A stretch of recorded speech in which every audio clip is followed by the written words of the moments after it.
Right, there's quite a lot of items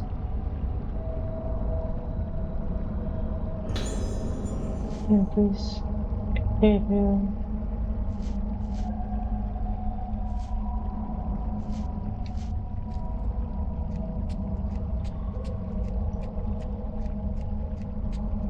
Which is why I am taking the time to go around everywhere.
I wonder how the this distance lens works. Let's give it a try in the next battle we come across.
interesting picture.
Right.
Right.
nostros.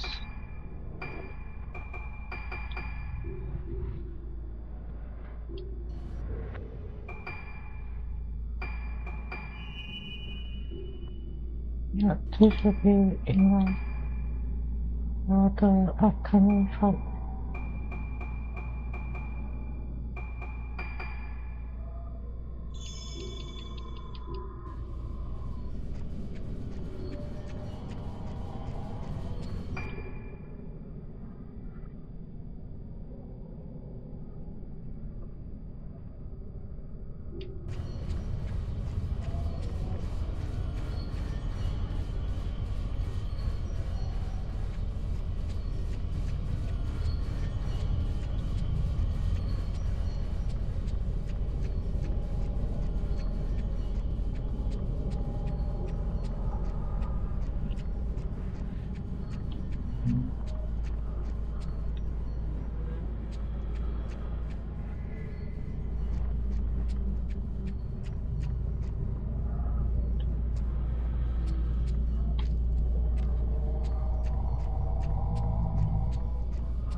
Oh, there should be another item, if I remember correctly.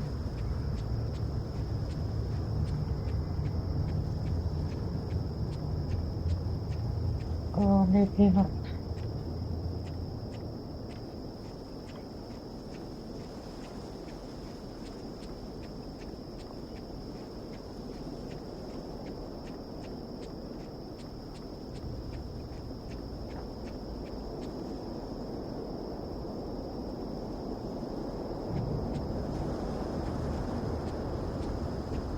So here's the fight scene.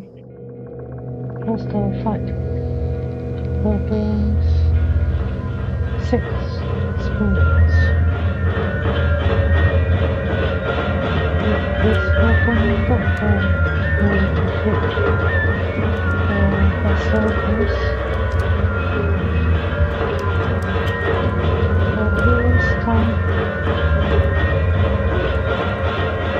The previous time I did this, we pick up the organs first.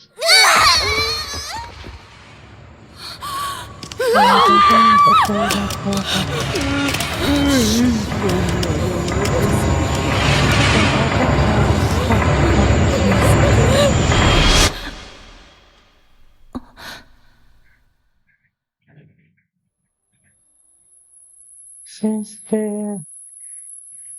one of them serves as a decoy,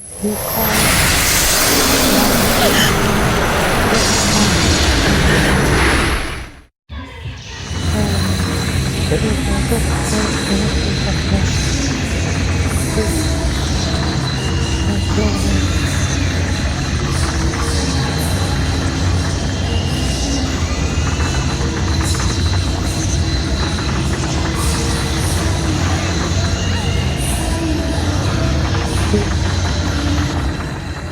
There is a man that kills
in the battle of knowledge.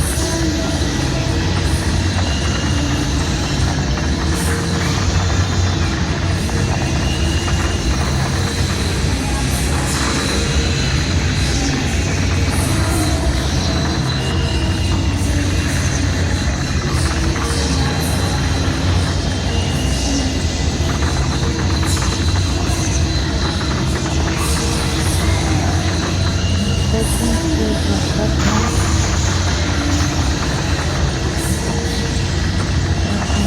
taking care of the focus.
Maybe this isn't the best choice.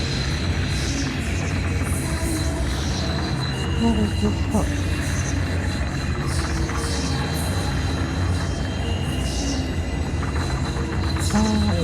It's just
This is the darkest hour ever.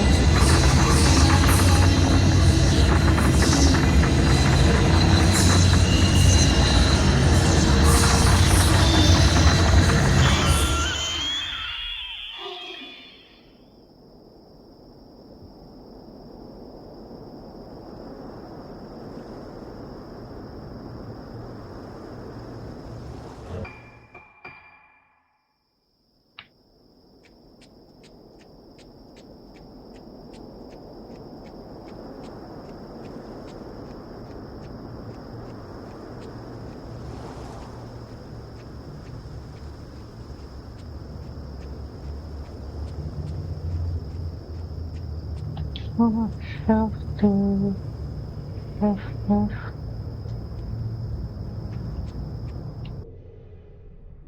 Okay, this should be enough.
This is a spirit fight.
Right. I don't think there are any further facts in this chapter. Oops, wrong direction.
MOTLEが始まる。面を準備せねば。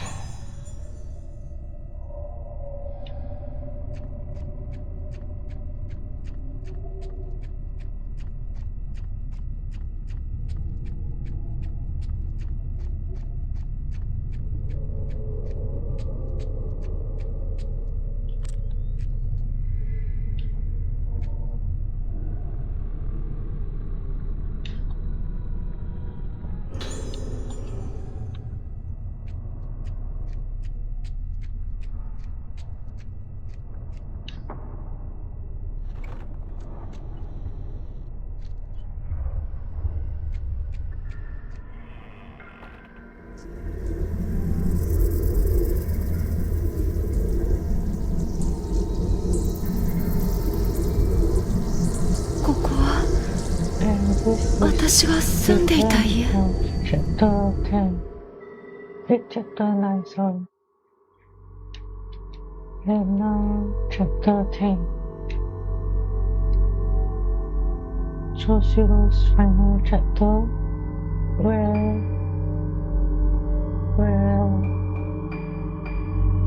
the secrets of Choshiro gets revealed at last.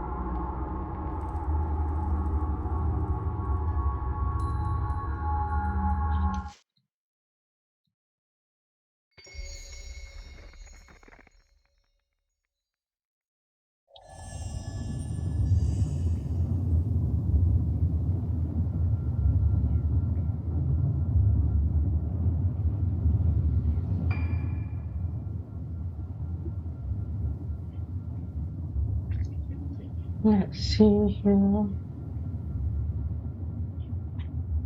Right.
So you have to get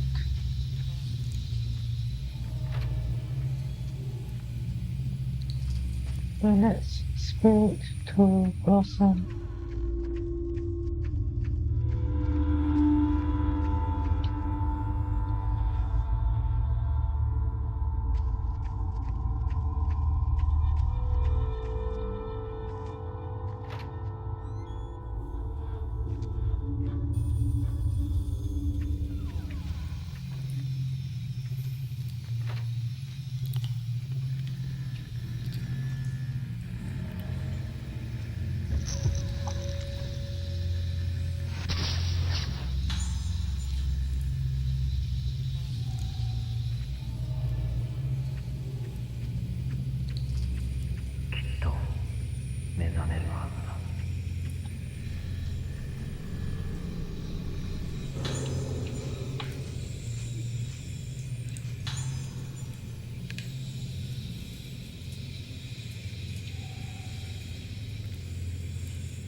I should have been safe before all this.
Again, this is going to take some time.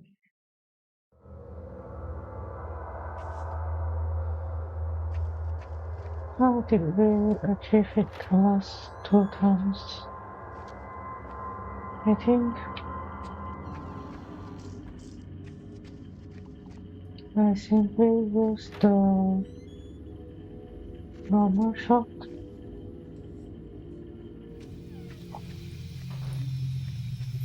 I forgot.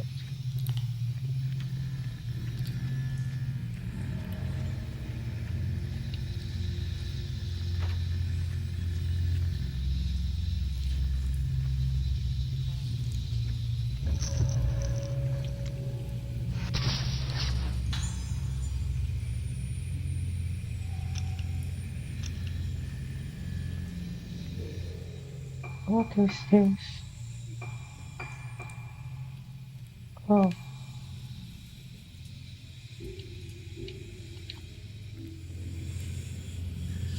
っと目覚めるはずだ。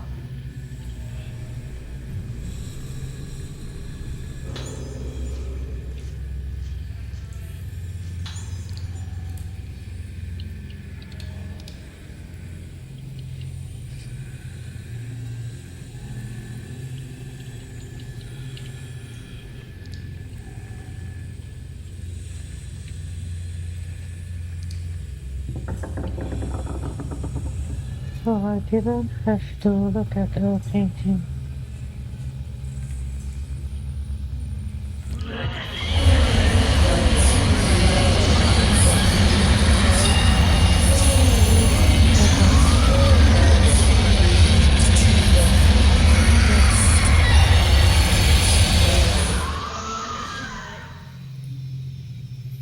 Number 48.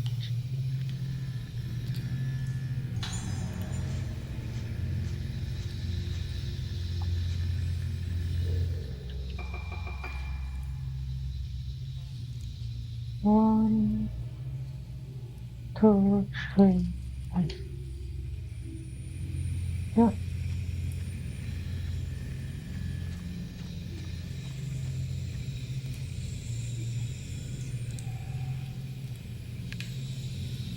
この絵の馬、この感じ、どこかで。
let's go to the fourth floor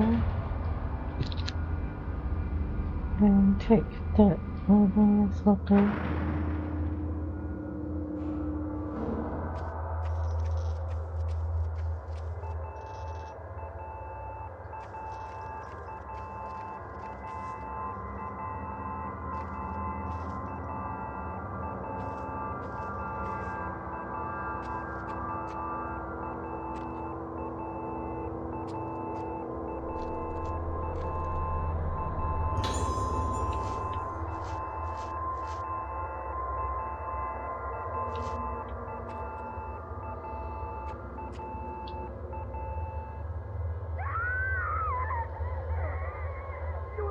So,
Katadu is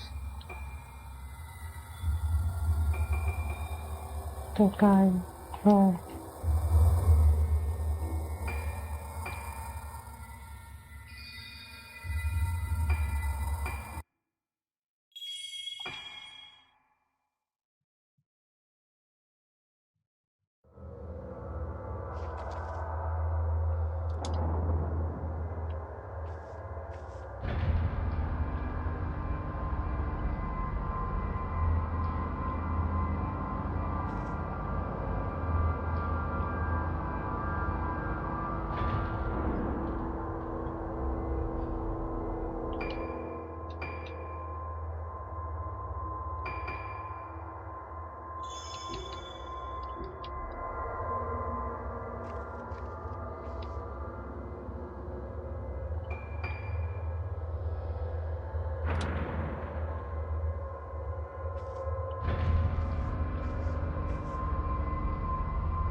You've got to be kidding.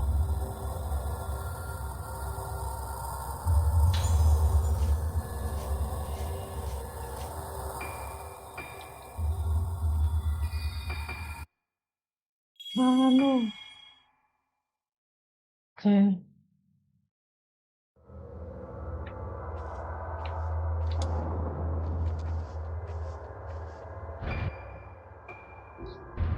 I should have known that the water is still possible.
No way. Okay.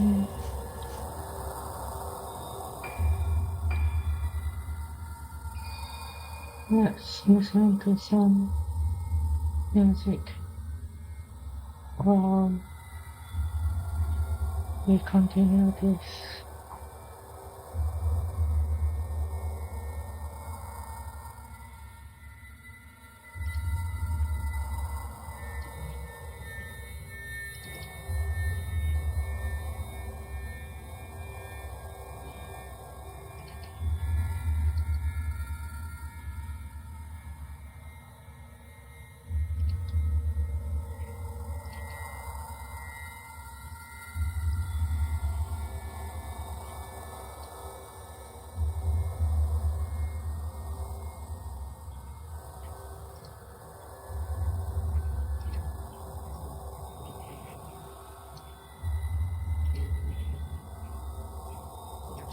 CBS World News, Bob Talk speaking. And again, we bring you the available reports, all of them from German sources, on what the Berlin radio calls the invasion. There is still no Allied confirmation from any source. Correspondents who rushed to the War Department in Washington soon after the first German broadcast was heard were told that our War Department had no information on the German reports. There's been no announcement of any sort from Allied headquarters in London. The first news of the German announcement reached this country at 12:37 a.m. Eastern Wartime. The Associated Press recorded this broadcast and immediately pointed out that it could be one which Allied leaders have warned us to expect from the Germans. Shortly after 1 a.m. Eastern Wartime, the Berlin radio opened its news program with a so-called invasion announcement. Columbia's shortwave listening station here in New York heard the Berlin radio say, and I quote, "Here is a special bulletin. Early this morning, the long-awaited British and American invasion began when paratroops landed in the area of the Somme estuary. The harbor of Le Havre is being fiercely bombarded at the present moment.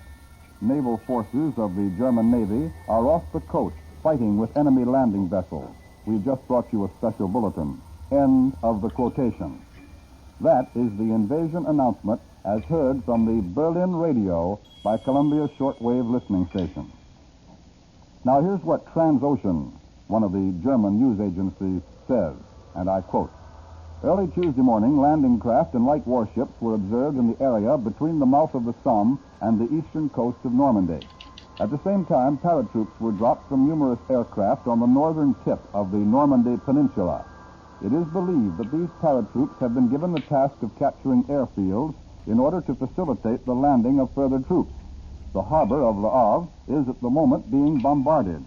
And," continues the broadcast, "German naval forces have engaged enemy landing craft off the coast." The Transocean broadcast, still unconfirmed, concludes this way: "The long-expected Anglo-American invasion appears to have begun." This is the full text of the German Transocean broadcast as recorded by the Associated Press. The German broadcasts on the long-expected invasion by the Allies were relayed both to North America and to Germans in the homeland. Germans at home were told by DNB's domestic broadcasts at dawn in Europe.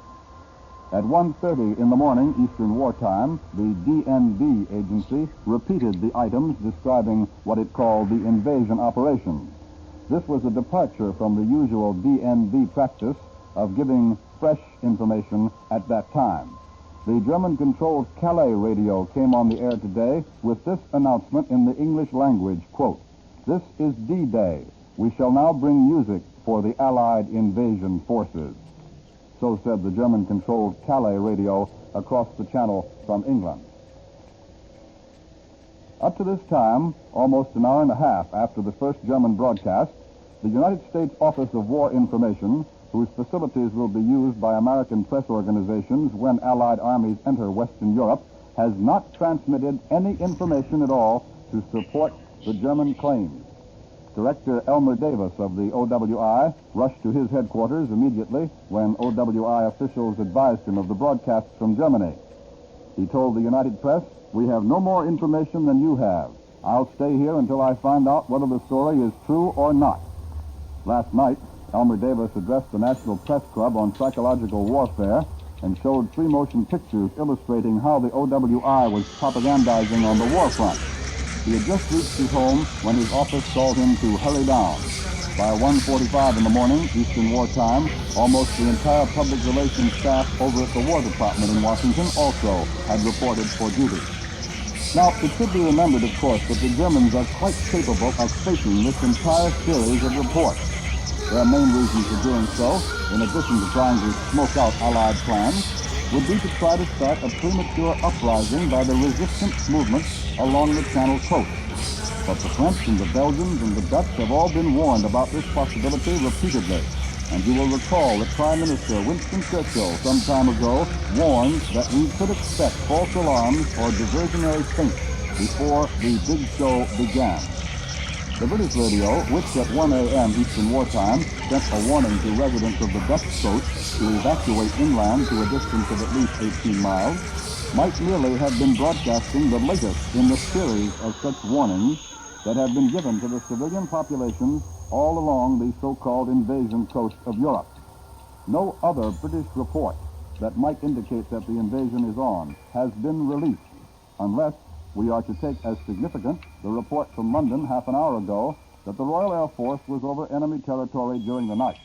Even on the enemy side, there are clear reasons for doubting the German report that the invasion has started. The Paris radio at 1 a.m. Eastern Wartime said nothing about any invasion operations in its regular news report. In fact, half an hour after the first German broadcast announcing the landings, one German-controlled Paris radio spokesman said of the war situation, and this is a quotation, "It appears we have been given another month of grace before the invasion will start." A press report from Washington says Roosevelt will come to London at the end of June. Surely this indicates the event will not start before the end of June, said the Paris radio. Well, as I said, there is as yet no reason to believe the German story. Nevertheless, because of high public interest in this country, Columbia is planning to continue overtime operations tonight to all of its affiliate stations until such time as the enemy accounts are proved false or official word from Allied sources is forthcoming. You may listen to this network with assurance that all sources of news will be properly labeled and that we will interrupt programs only with news of exceptional importance and will bring you frequent summaries of all information available.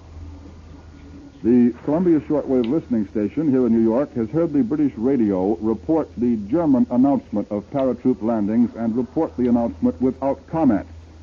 Then BBC followed that German announcement, which I've already given you, with this, and I quote, "Early this morning, people in German-occupied Western Europe received an urgent warning broadcast by a spokesman of the Supreme Command of the Allied Expeditionary Force. It was that a new phase of the Allied air offensive has begun. People living within 22 miles of the coast are particularly affected. The German Overseas News Agency, BBC goes on, has been putting out repeated flashes. Here is one of them. Quote, "We have just learned that numerous Allied landing craft and other Allied warships were seen in the area between the Seine estuary and the eastern coast of Normandy." And that was BBC quoting the German report. And now here in the studio with me is Columbia's military analyst, Major George Fielding Elliott, and here is Major Elliott now. We must begin by by understanding the possibility that these German reports may be an outright German lie. We must also take into account the possibility that they may be a series of feints intended to divert the German defense and to draw the German forces to other places than those in which we actually intend to make a serious attack. The report that a new phase of the Allied air offensive has begun, and the consequent request to the inhabitants of Western Europe to clear an area 22 miles from the coast may mean nothing more than an intensification of bombing attacks, or it may indicate the use of paratroops, or it may be, again, a part of the Allied attempt to throw the Germans off their guard. But if we are to accept the German report as having any value at all, there seems to be some uncertainty as to the location of the Allied landings in France, which they report. It is clear that the Germans are saying that landing craft have been observed approaching the French coast between the eastern shore of what they call the Normandy Peninsula and the mouth of the River Seine, where the port of Le Havre is situated. The Germans are also asserting that this port, Le Havre, is being bombarded, and that Allied paratroops are being landed near the tip of the Normandy Peninsula.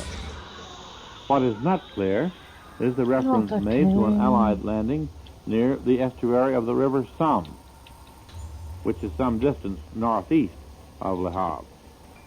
This may possibly be an error for the Seine estuary, though the actual German translation has been checked several times here in a CBS shortwave listening station.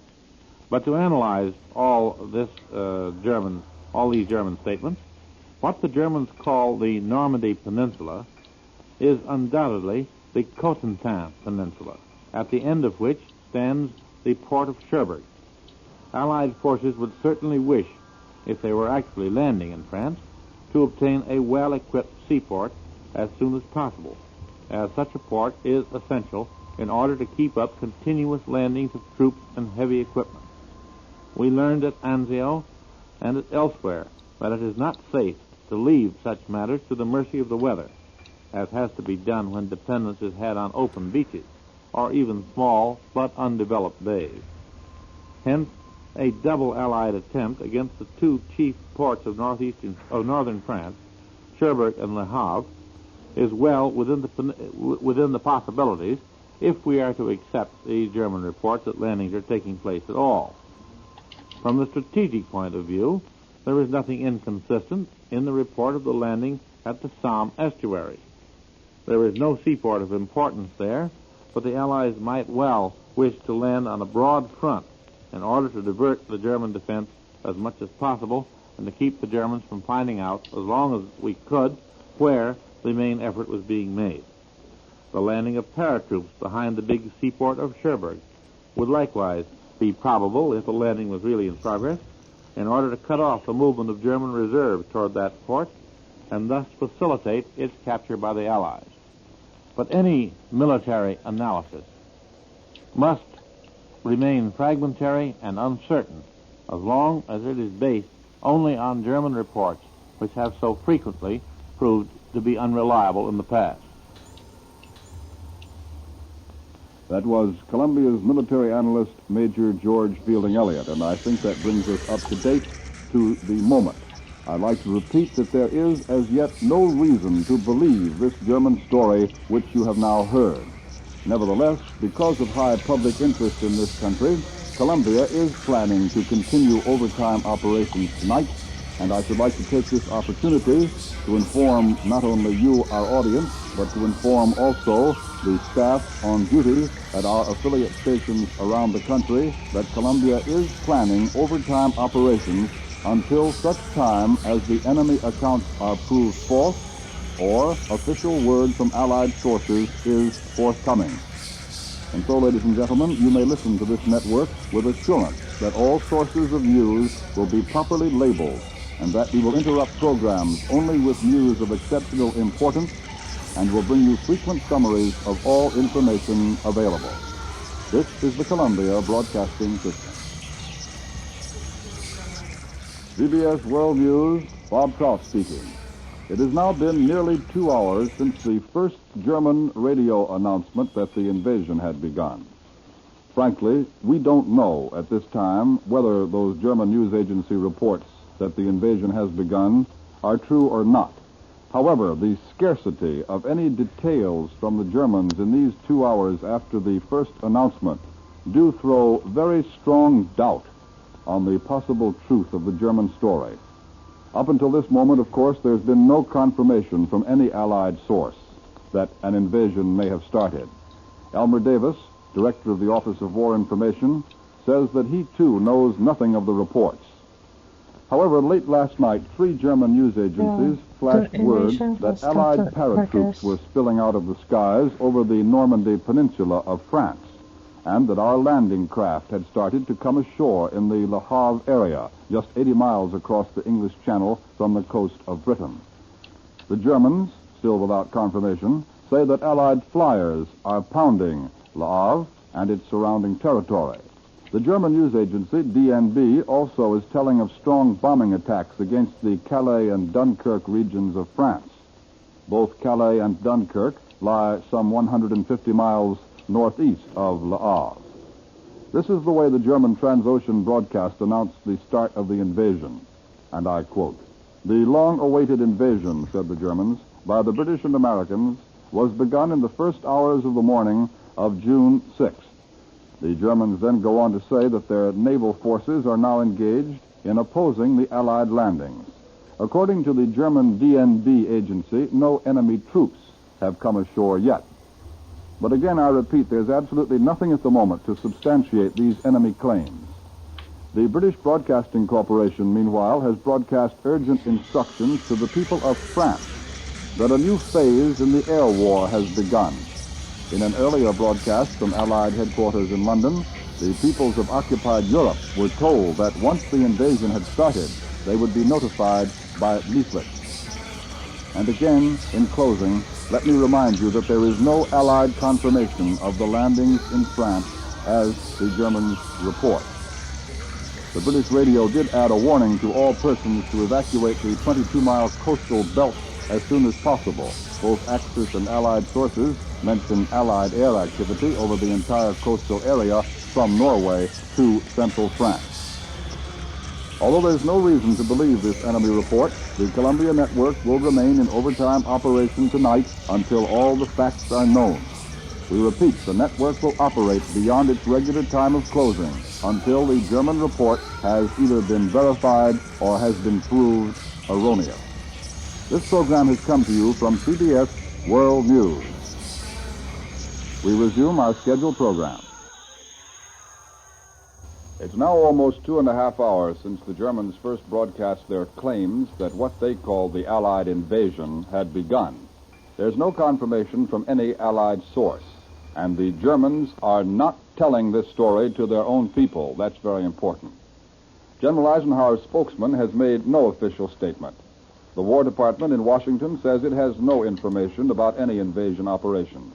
The OWI is silent.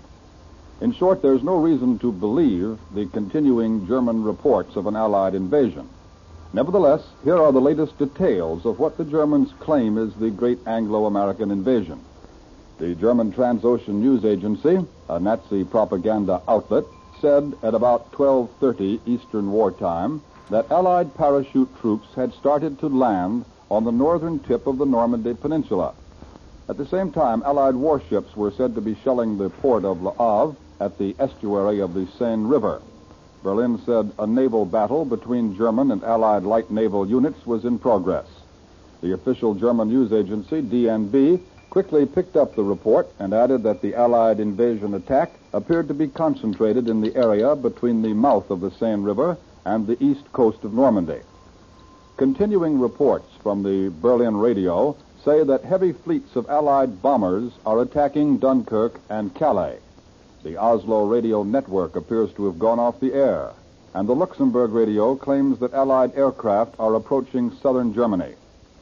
Meanwhile, in Great Britain, the British radio has broadcast a warning to the peoples of the occupied countries that a new phase of the air war has started. The British announcement says that occupants of coastal towns will be notified by leaflets dropped from planes when they are to be attacked.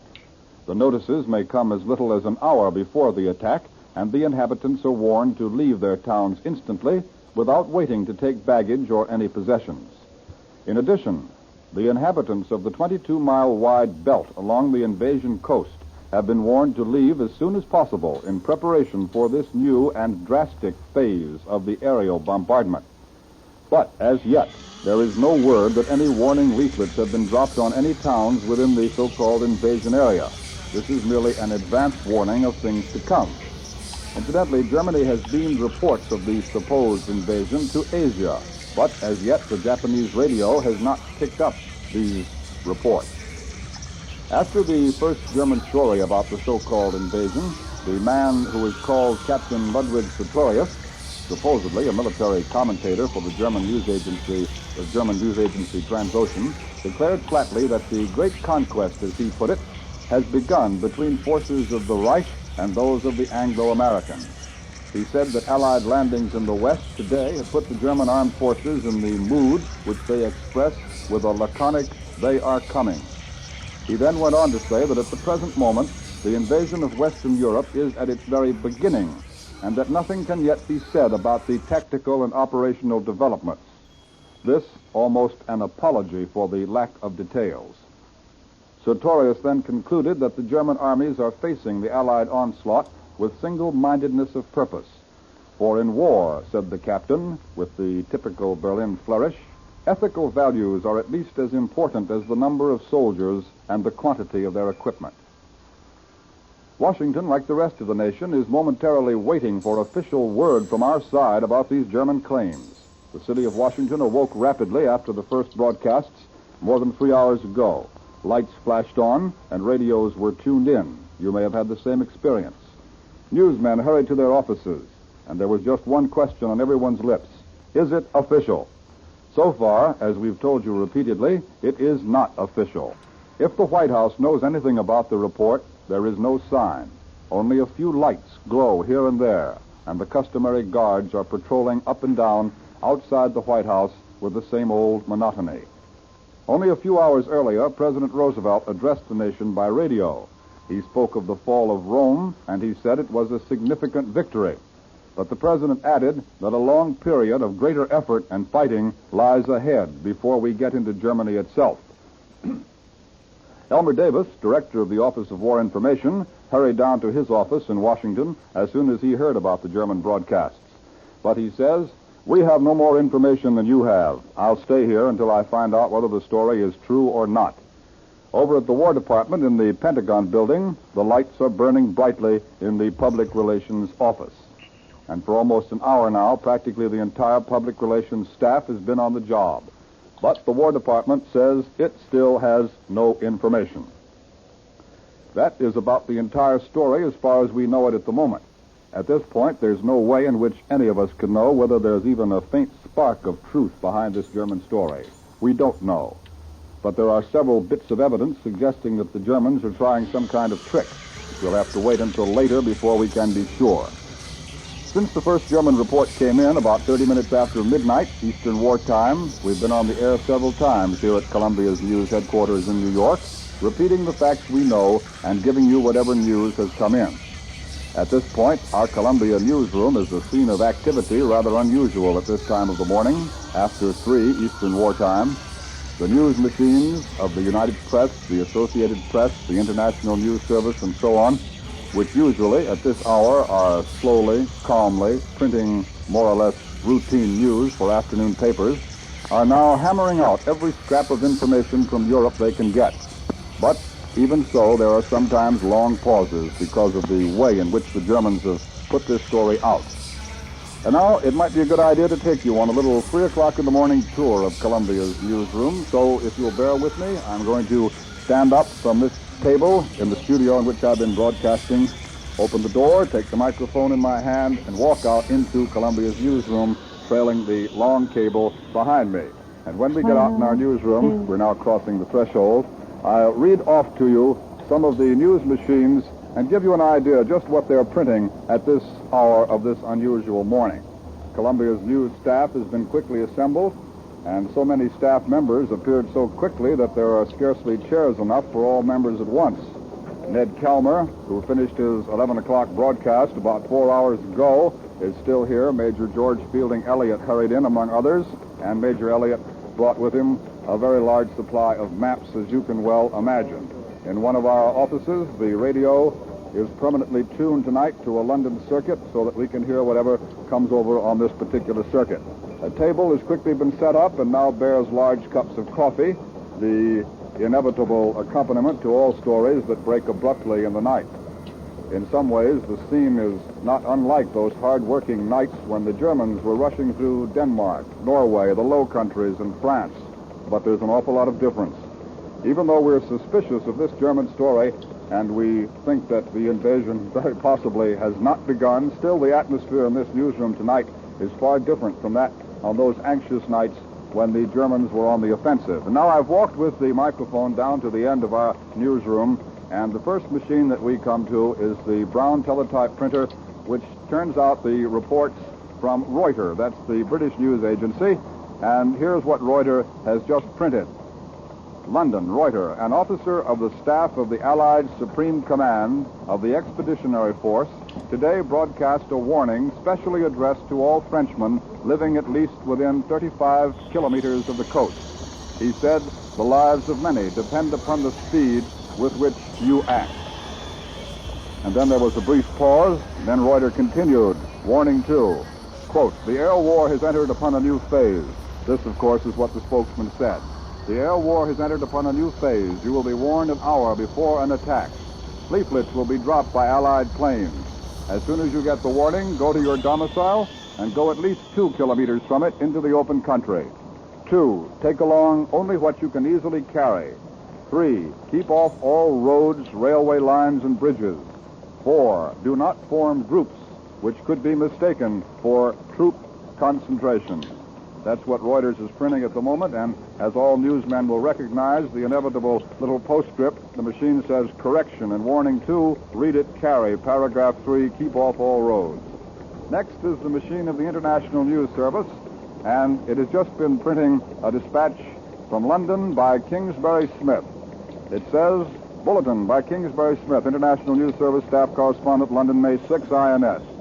German sources reported today that the Allies had launched the long-awaited invasion of the continent by landing parachutists in northern France and assaulting the French coast from the air and by sea. There was absolutely no immediate confirmation that the invasion had started, either from headquarters of General Dwight D. Eisenhower, Allied Supreme Commander in the European theater, or any other Allied quarter.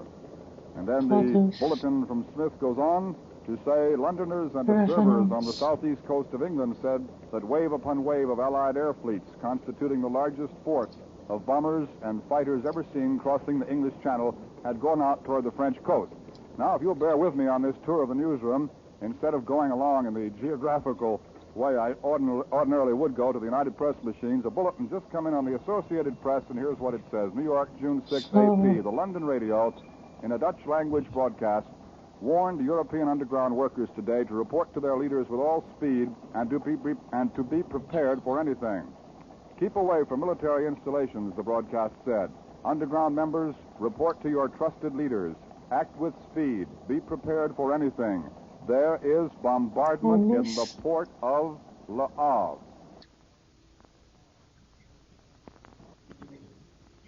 That is the bulletin, which has just come in on the Associated Press machine. Perhaps you heard those bells ringing in the background as I was reading to you the dispatch from the INS machine, and so I tried not to trip over the cable as I rushed over to the AP machine to read you the bulletin that was coming in there.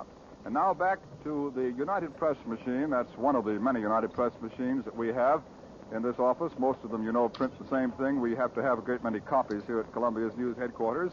The UP machine is next to the INS machine from which I was reading a moment ago. And here is what the UP machine is printing at the moment. The first thing my eye lights on is this. Bulletin, London, June 6, 3:05 in the morning. UP. RAF bombers, quote, in strength, unquote, attacked occupied territory last night. It was announced today. And then, Bulletin, second lead, by Joseph W. Grigg, United Press Staff Correspondent, London, Tuesday, June 6, UP. The German Transocean and DNB agencies started broadcasting shortly after 6:30 in the morning today, European time, 12:30 a.m. Eastern War Time, totally unconfirmed reports that German warships were fighting Allied landing ships around the Seine estuary, 80 miles from the South England coast, and that Allied paratroops were being landed.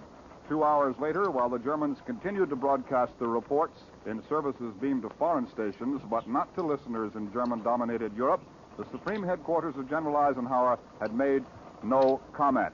The AP machine has just come in with another bulletin. I've made my way over to this side of the room again, and it says, Bulletin, London, June 6, AP. The Berlin radio said today that, quote, combined British-American landing operations against the western coast of Europe from the sea and air are stretching over the entire area between Cherbourg and Le Havre. Now, there have been two rather late bulletins on the Associated Press. We interrupted the logical order of our tour of the newsroom to rush over to the AP machine, that's the Associated Press machine, and because they were bulletins and were the latest thing to come into our newsroom, although you can hear the clattering of all the other machines in the room, I'd like to read them both to you again, just in case you hadn't quite caught them all. Here's the first one that came in at 9 minutes past 3 in the morning Eastern War Time. New York. The London radio, in a Dutch language broadcast, warned European underground workers today to report to their leaders with all speed and to be prepared for anything. The broadcast said, keep away from military installations. Underground members, report to your trusted leaders. Act with speed. Be prepared for anything. There is bombardment in the port of Le Havre. And the second bulletin, the one that came in at 3:11 Eastern Wartime, from London on the Associated Press, the Berlin radio said today that, quote, combined British-American landing operations against the western coast of Europe from the sea and air are stretching over the entire area between Cherbourg and Le Havre. So there we have the latest from the Berlin radio, which has been putting out these stories, these reports from the very beginning.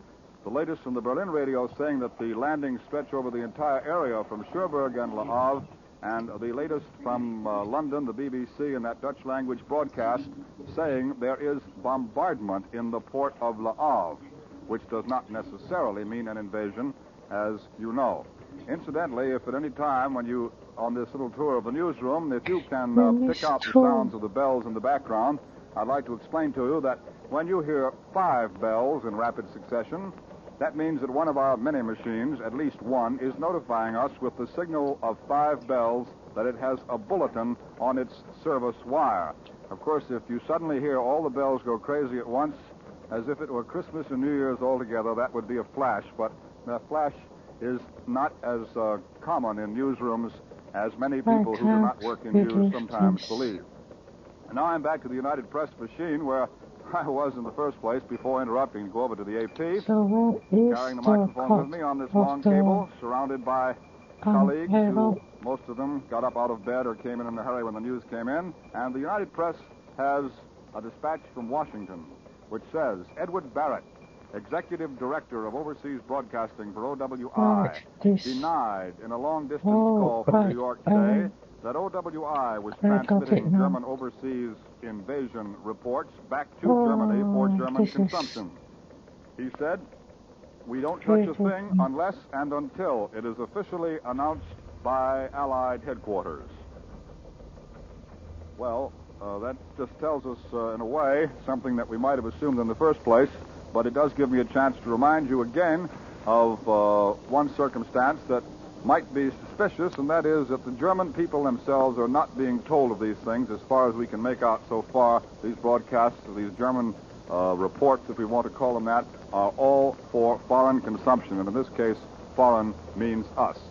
And still continuing, walking about the newsroom, I now come to my colleague, Major George Fielding Elliott, who is standing in his green shirt sleeves, and the pencil is behind his ear. He's working very hard at the moment, and I think he might say something into this portable microphone if I hand it to him. Major? Thank you, Bob. There's only one item of significance in these recent reports, and that is the fact, this report that there has been a British broadcast in Dutch to the people of Holland ordering the underground leaders, the members of the underground, to report to their trusted leaders with all speed.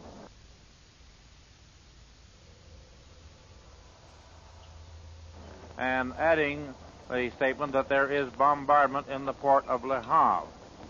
Now, if this is a genuine report, it would be unlikely that the British would order the Dutch underground to mobilize and report to their leaders unless there was some serious military operation in the wind. And the statement that there is bombardment in the port of Le Havre, the word bombardment in the military technical sense means bombardment by naval vessels and not bombing by aircraft. The word bombing is used when attacks by aircraft are meant.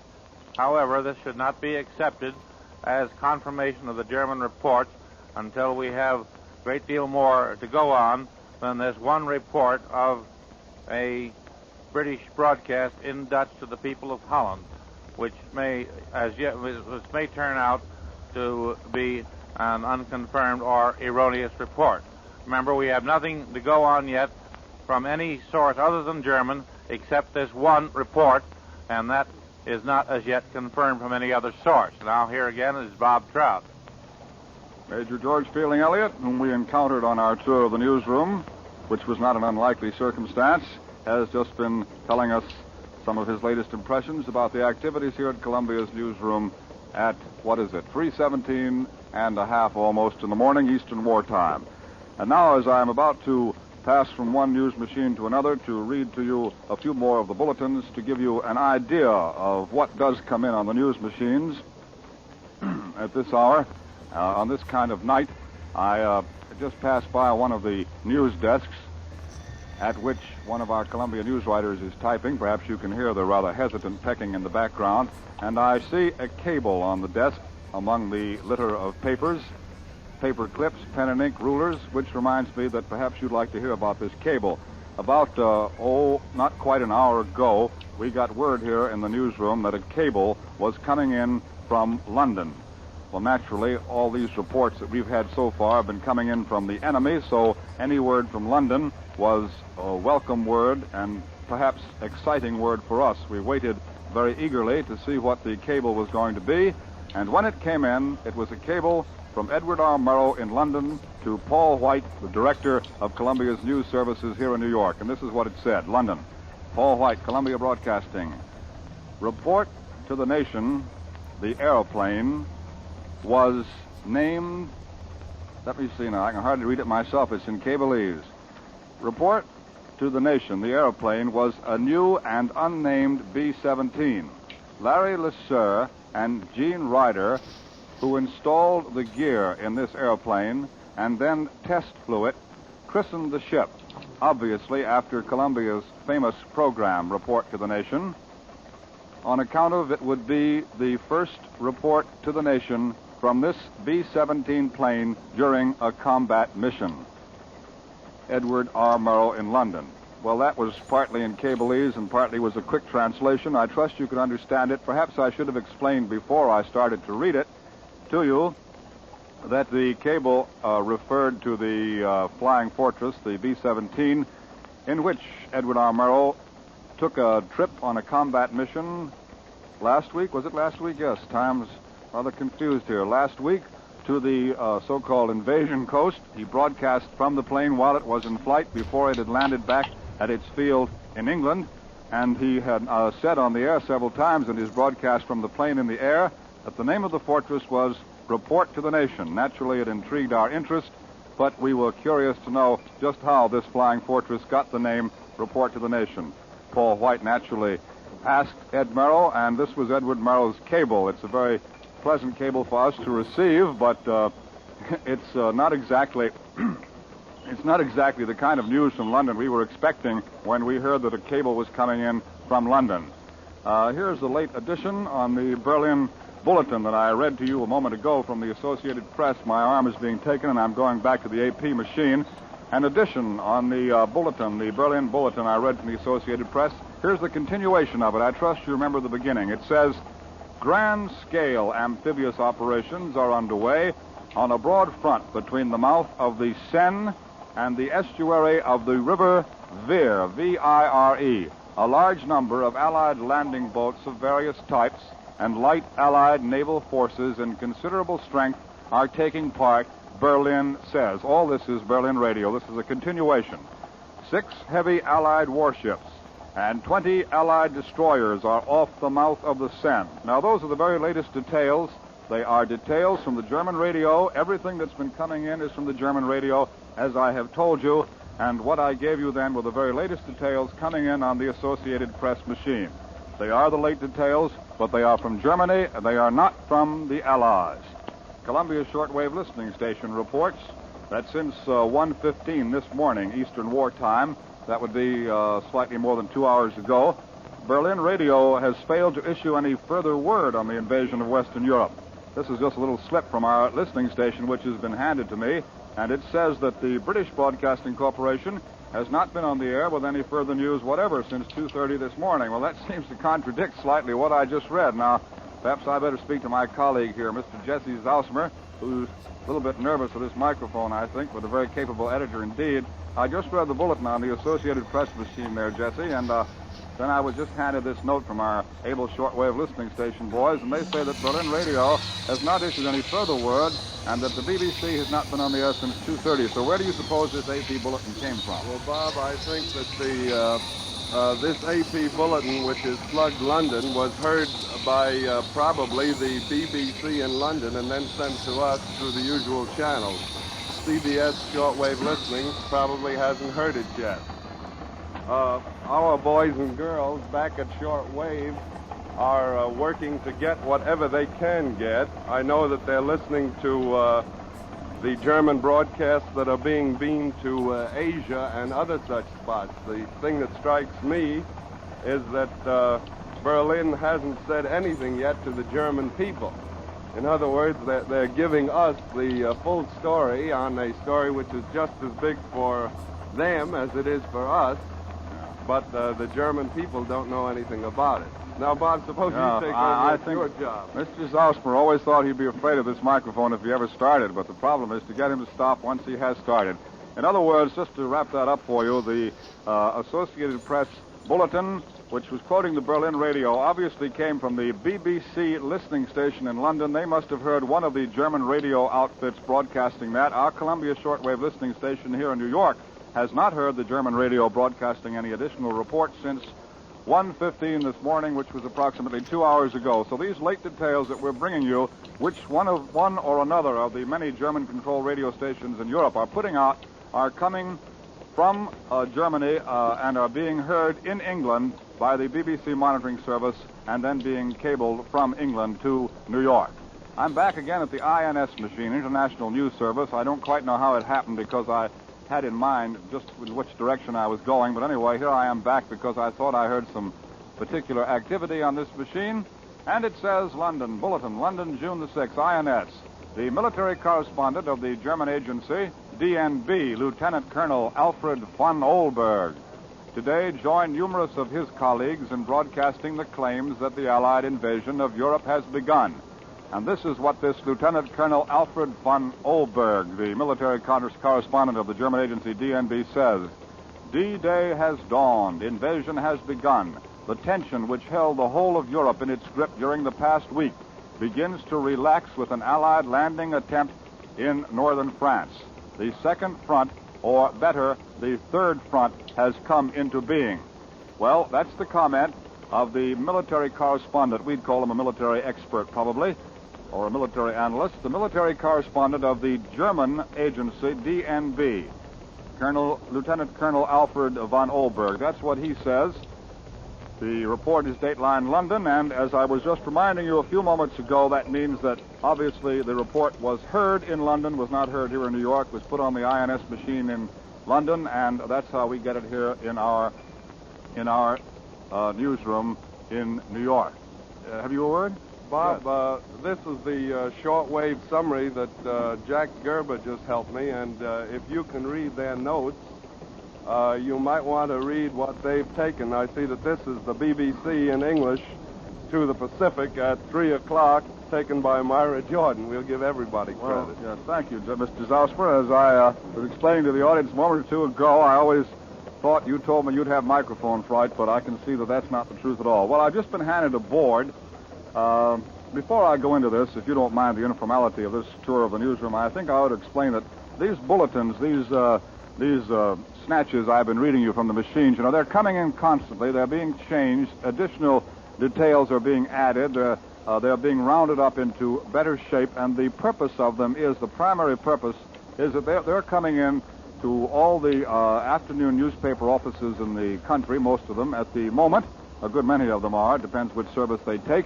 And these newspapers are rewriting these dispatches and getting ready to print them in their afternoon editions.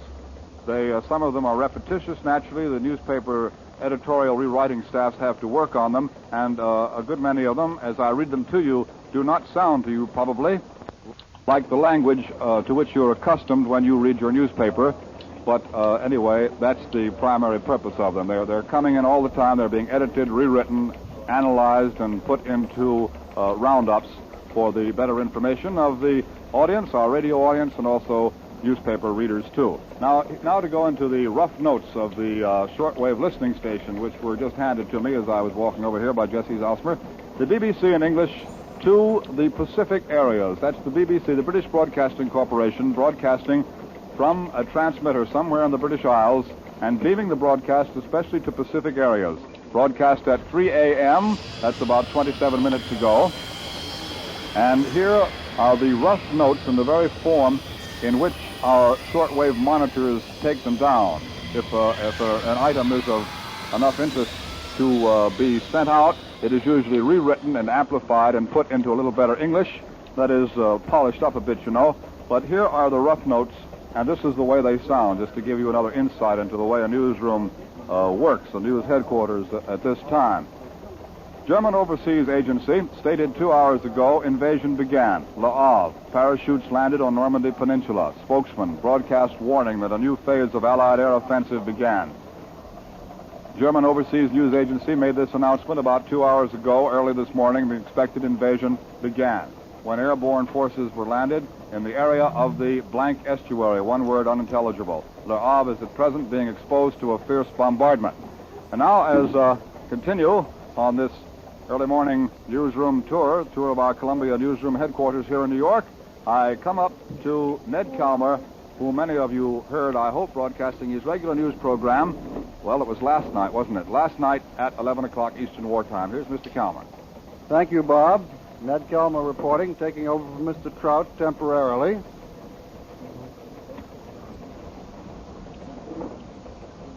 First, it might be a good idea for those who have just tuned in on this exciting night to go back over the principal facts that we know so far, all of which have been reported to us by the Germans, with the exception of a broadcast by the British Broadcasting Corporation from London in Dutch to Holland, in which the very significant fact is mentioned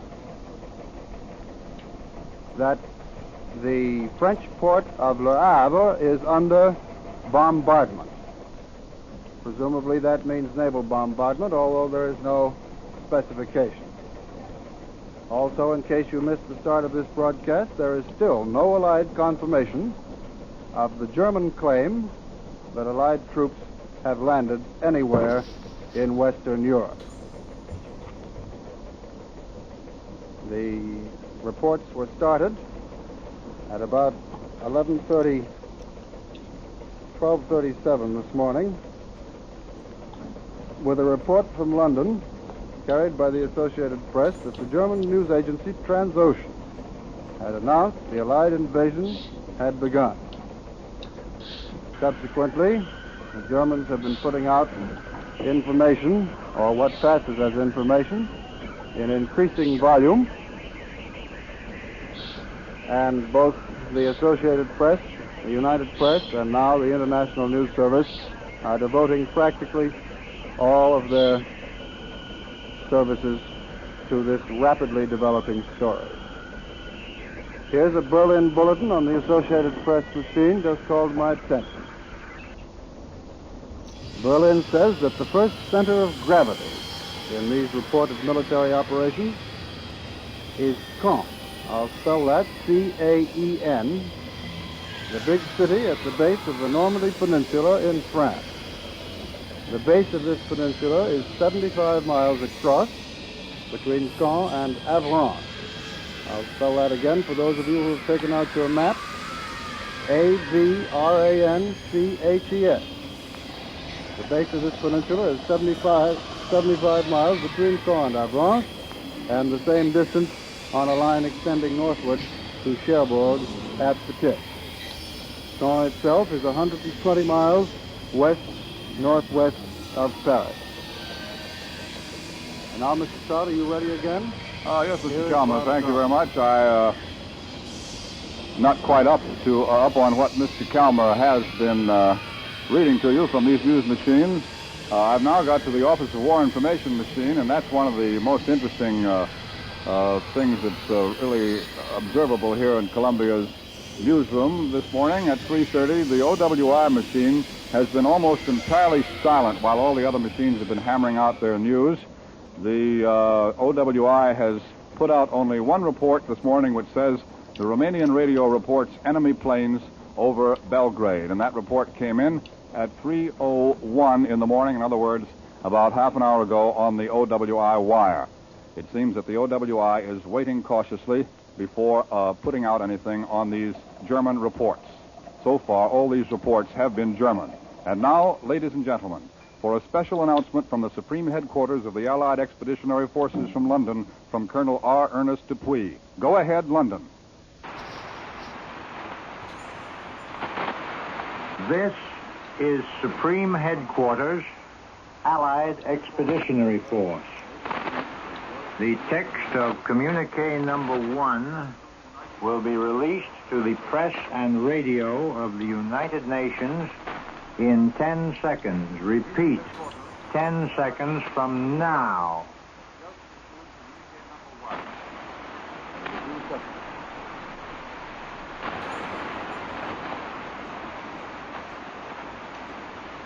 Under the command of General Eisenhower, Allied naval forces, supported by strong air forces, began landing Allied armies this morning on the northern coast of France. The communique will be repeated. Under the command of General Eisenhower, Allied naval forces, supported by strong air forces, began landing Allied armies this morning on the northern coast of France. This ends the reading of communique number 1 from Supreme Headquarters, Allied Expeditionary Force. This means invasion.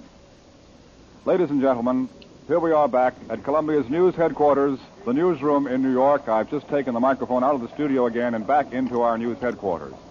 You have just heard from London Colonel R. Ernest Dupuy of the Supreme Headquarters of the Allied Expeditionary Forces reading communique number 1.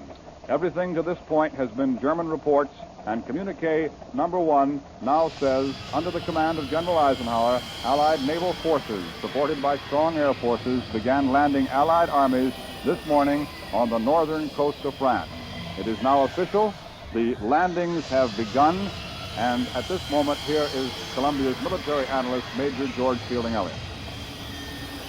As you just heard from Mr. Trout, the period of doubt is at an end, and we have official announcement of the landing of Allied armies on the northern coast of France.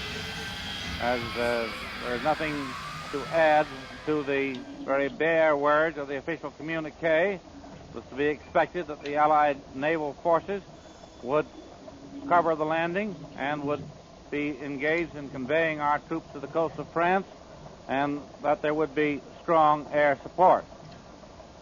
When there is any further details to give you, we will bring them to you promptly, and we'll try to analyze them for you as well as we can within the limits of the information that we get from time to time.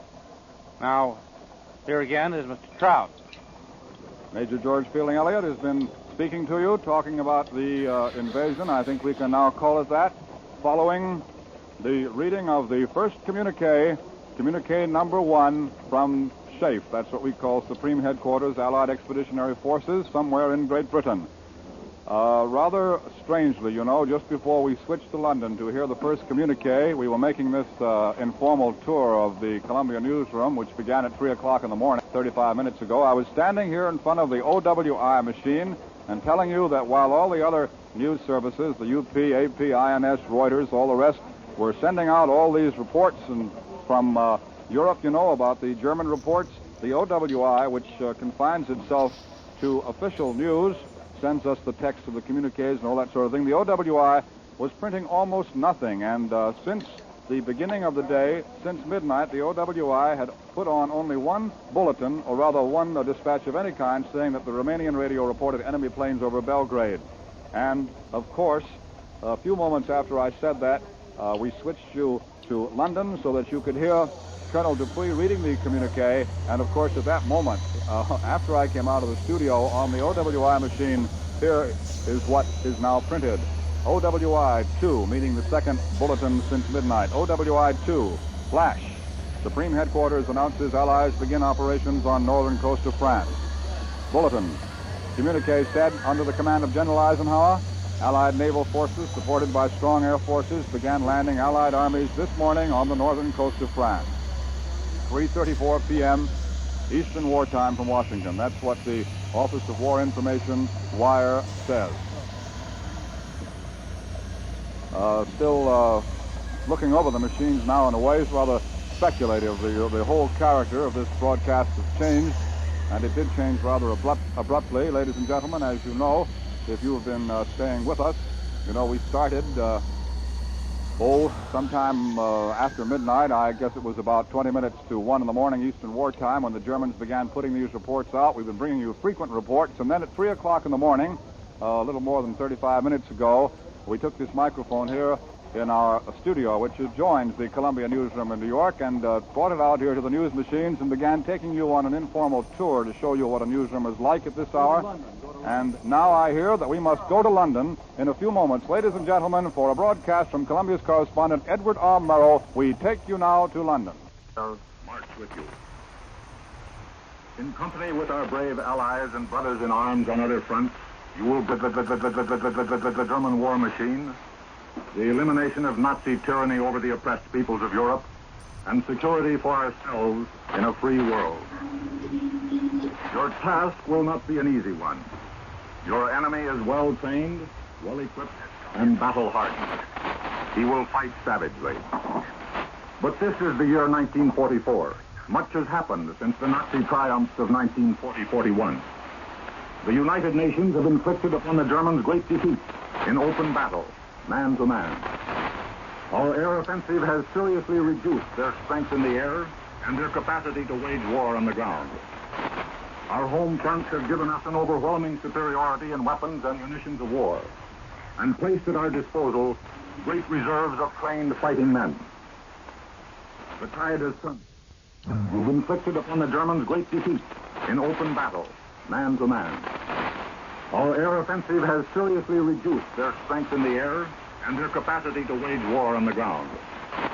Our home fronts have given us an overwhelming superiority in weapons and munitions of war, and placed at our disposal great reserves of trained fighting men. The tide has turned. The free men of the world are marching together to victory. I have full confidence in your courage, devotion to duty, and skill in battle. We will accept nothing less than full victory. Good luck, and let us all beseech the blessing of Almighty God upon this great and noble undertaking. This order was distributed to assault elements after their embarkation. It was read by appropriate commanders to all other troops in the Allied Expeditionary Force. I return you now to the United States. As a matter, we have to come into the studio now with this unusual arrangement so that we can hear the speaker and hear what Mr. Murrow was saying. That was Edward R. Murrow, Columbia's correspondent in London. Now we're back out in the newsroom with our long cable, and once again, here is Columbia's military analyst, Major George Fielding Elliott. The Allied invasion of Western Europe, as you know, has begun. Such an operation, carrying thousands and hundreds of thousands of troops across water to land them on a hostile shore, is one of the most dangerous of all military operations. There have been few such vast military amphibious operations in all history. Some have failed, but some have succeeded. And no such operation has ever been prepared with the thoroughness of this Allied landing on the European continent. The Allies have been getting ready for it for years. The British have been looking forward to this day ever since Dunkirk. And the moment the United States got into the war, our military leaders realized that the main road to the defeat of Germany lay through the occupied lands of Western Europe, and they began to plan accordingly. Our leaders have also realized that they must strike with overwhelming force. In some military operations, an initial repulse might have little effect, but in this European invasion, it might be fatal, for it would be a disastrous blow to the morale of the people of the conquered nation. So, the plans for the invasion were more complex and more complete than any that military strategists have ever had to work out before. Germany's dash across the Low Countries in France was simple in comparison. So was the German attack on Russia, vast as that operation was. The Allied landings in North Africa and in Sicily involved similar problems to this one, but they were on a far smaller scale. The opposition was much lighter. Nevertheless, the experience gained in these operations has been invaluable in planning for this one. We don't know as yet the details of the first landing operation. but usually an invasion force strikes in 3 waves. First comes the assault force, which is composed mainly of infantry, supported sometimes by light tanks, and usually also including assault engineers. Its job is to strike quickly, to break up initial enemy resistance, and to secure a foothold on the shore. Before it can land, have the support of bombing and fighting planes and of naval artillery. And you will remember that General Eisenhower's first communique emphasized the strong naval and air support which our landing was receiving. お母さんに頼まれてきたがもう安心だ How quickly these first waves can get ashore depends on the strength of the enemy's defenses and on the effectiveness with which those defenses are reduced by bombardment. We take you now, in a few moments, for another broadcast to the British Isles. In a moment or two, our signal will be ready. We take you now to London. Here is the text of a report sent to London by Herbert M. Clark for the networks of the United States. This is Herbert M. Clark in a takeoff report from an Allied expeditionary base. I don't have to explain what the takeoff is. When you hear this, you'll know that Allied forces have leaped the gap between the bases in the United Kingdom and the coast of France. We'll be there, and we'll be there to stay as you listen. As I write this, we're in an unnamed port on an unnamed coast, one of the quirks of military security. But it's a funny thing about security. A week ago in London, I was in a state of constant irritation with security censorship. It was obvious from German radio reports that the Nazis knew things we knew but couldn't say. Since then, I've been living and eating and sleeping aboard the flagship of an Allied assault force, one of the several which are going to hit the Hun where he hurts most. And I find that Jerry knows less than he said he did. Since I've been here, we've had exactly 1 air alarm, and that not a raid or even a determined reconnaissance. And I also find that I don't object so much to security. My loyalty and responsibility to you back home is overridden by loyalty and responsibility to the soldiers on this boat and the sailors who are carrying them to the beachhead. That objective is also, for the moment, unidentifiable, because the place we've picked for our main landing is one Jerry hadn't figured on. And I don't want to be the one to tell him that our sector is the one where his counterattack should go. The Nazis have been badly outguessed on this whole show. He's going to be surprised by the direction of the attack, and he's going to get a shock by the timing. The master race has fallen down again. I'm treating all this in the past tense as though it had already happened. Maybe that's a mistake, but it's a reflection of the overwhelming confidence of the troops involved and the confidence I've drawn from the tremendous scale of the preparations. We haven't yet moved from our anchorage, but all morning this coastal strip has been full of movement. Ladies and gentlemen, I will digress to say that the next few sentences will be semi-numerous that the script has been censored. There are ships in the task forces which are striking, British, Canadian, and American. They range from big troop carriers and supply ships down to landing craft. Other vessels, landing craft, which make most of the journey, piggyback on bigger ships, are in the fleet. Now I admit that I can't conceive of a fleet of ships myself, but I do know that's as far as I can see from the bridge of this ship. Others are dotting the water thickly, and I can see about 30 square miles of water. Well, ships, I'm told, half the force. Double it, and you'll have the whole. And they're all loaded with fighting men and fighting weapons, some of them still secret. For some hours, the vanguard of our force assigned to deal with specific coastal objectives in our sector of Nazi Europe, and landing craft lumbering through a choppy sea so slowly that they must start well ahead of time to get to their assigned places at their appointed times. These ships have been moving out. I'm speaking to shore by the last available channel of communication. We'll be following those ships soon, and I hope to be back with you before long with some harder facts. This is Herbert Clark reporting from the flagship of an Allied assault invasion force for the networks of the United States. I return you now to the United States. Once again in the studio, And adjoining this is Columbia's the newsroom air at Columbia's news headquarters in New York City. This is Sector. Bob Trout speaking again. And now, once again, you'll hear the noise of the bells as I open the door, take the microphone out of the long cable to the newsroom itself. That seems to be the quickest way to get the news to you as it's coming in so rapidly. We started this as a very informal tour about 45 minutes ago when we didn't know that it was invasion. As a matter of fact, the Germans were the only people who had been putting out the reports. And in a few moments, I'd like to sort of sum the thing up for you so we can see where we are at the moment.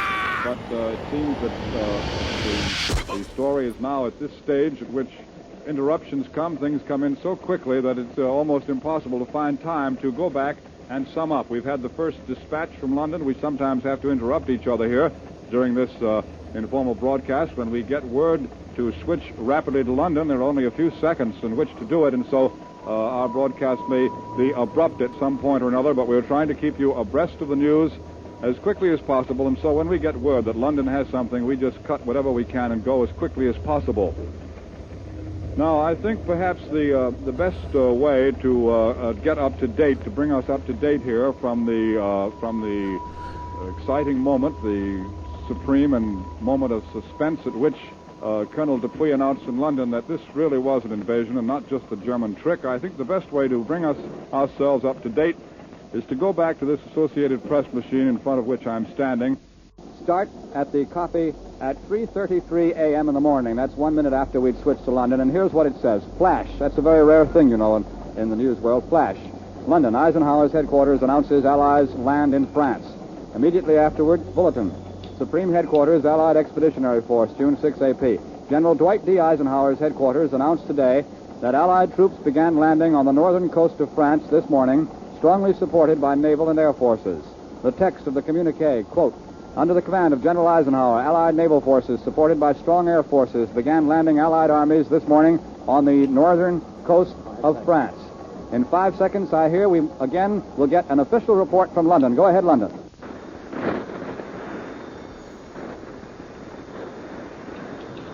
This is Supreme Headquarters, Allied Expeditionary Force. In a moment, you will hear the Supreme Commander, General Dwight D. Eisenhower. His statement will be followed by other messages to the peoples of the countries on the western coast of Europe, which are occupied by the enemy. The Supreme Commander, Allied Expeditionary Force, General Dwight D. Eisenhower. People of Western Europe. A landing was made this morning on the coast of France by troops of the Allied Expeditionary Force. This landing is part of a concerted United Nations plan for the liberation of Europe, made in conjunction with our great Russian allies. I have this message for all of you. Although the initial assault may not have been made in your own country, the hour of your liberation is approaching. All patriots, men and women, young and old, have a part to play in the achievement of final victory.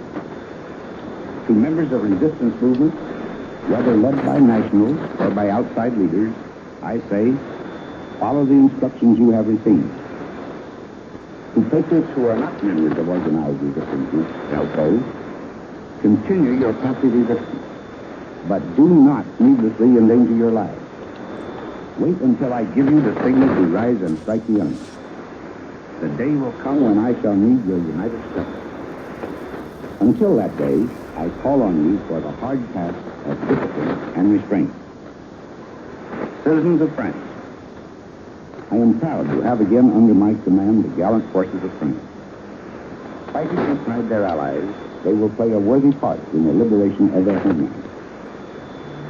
Because the initial landing has been made on the soil of your country, I repeat to you with even greater emphasis my message to the peoples of other occupied countries in Western Europe. Follow the instructions of your leaders.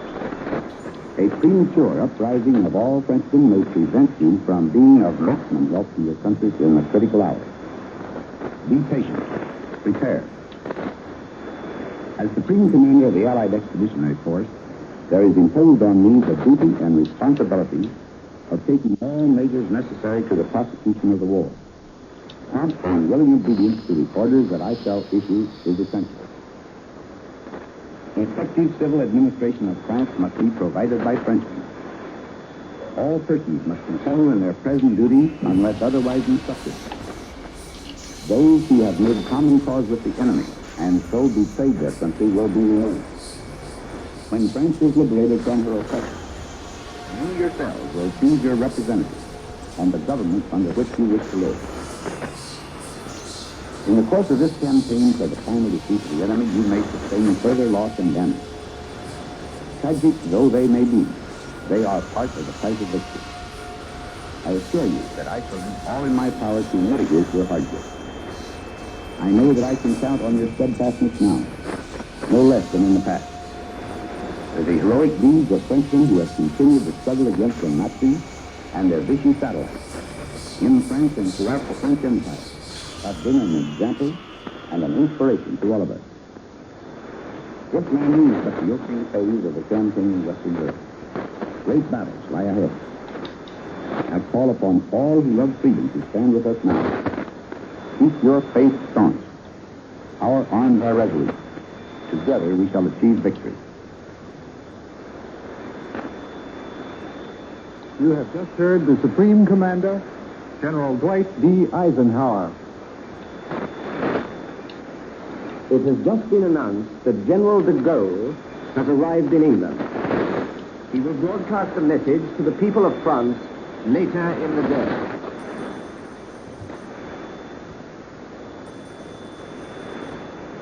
You will next hear the King of Norway, His Majesty King Håkon VII.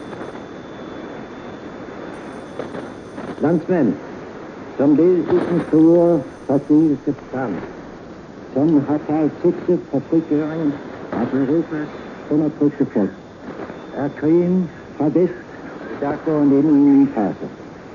Denne melding har vi alle modtaget med dyb taknemmelighed og glæde, fordi den indebærer vidsheden om, at de allierede styrker nu har ført os et godt stykke længere frem på vejen mod sejren og friheden.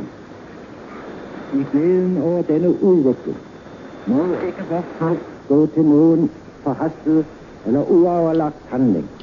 Men i tiden fremover bliver det af en endnu større betydning end før at lægge fjenden alle tænkelige hindringer i vejen.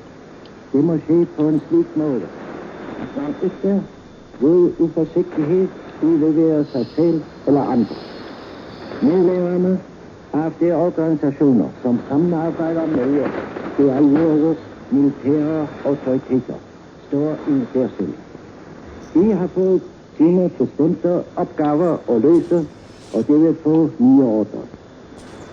De vil udføre dem i fuldstændig kendt, at når de trænger skjulelse, eller magt, eller lignende hjælp, vil de altid få. Også på den måde kan mange uskyldige komme til at yde en mere værdifuld indsats i frihedskampen. Jeg og min regering sender en varm hilsen til alle landsmænd, som står rank på sin post, og som offervilligt og tillidsfuldt der fremme mod stadig mere krævende opgaver. De allierede styrkers overkommanderende vil til enhver tid sige fra, om hvad han venter af alle, som står under hans kommando, og gennem kringkastning eller på anden måde vil vores folk virkelig og stå i kontakt med sine konstitutionelle myndigheder. Vi hylder de offer, som nu er gået ud i kamp, og vi hylder dem i krafterne med det varmeste ønsker. Vi ved, at det ikke vil svigte vores tillid, og vi lover, at vi aldrig vil svigte dem. Landsmænd, hold sammen og vær beredt. Leve de forenede nationers sejr, leve frihed. Here is a translation of King Håkon's message to the people of Norway. Fellow countrymen, as a link in the great strategic plan which aims at liberating the oppressed peoples of Europe, the war in the West has today entered a new phase. We have all received this news with a profound feeling of joy and satisfaction. as we realize that Allied forces have thereby carried us a good way further on the road to victory and liberation. Heartened by these developments, our people must not allow their enthusiasm to lead them into premature or unpremeditated acts. From now on, however, it will be of even greater importance than heretofore to hinder and impede the enemy by all subtle and covert means that do not expose yourself or others. This order does not apply to organized resistance groups who are in touch with the Allied military authorities. They have been given their special orders, and they will receive further orders. These they will carry out in the knowledge that if they are in need of a hiding place, or food, or any other help, they will always find it. In this way also, many of you will be able quietly to take an effective part in the battle for freedom. I and my government warmly salute all compatriots who stand firm at their posts and to look forward to ever more exacting tasks in a spirit of self-sacrifice and confidence. The Supreme Allied Commander will at all times keep you informed about what is expected of everyone under his command.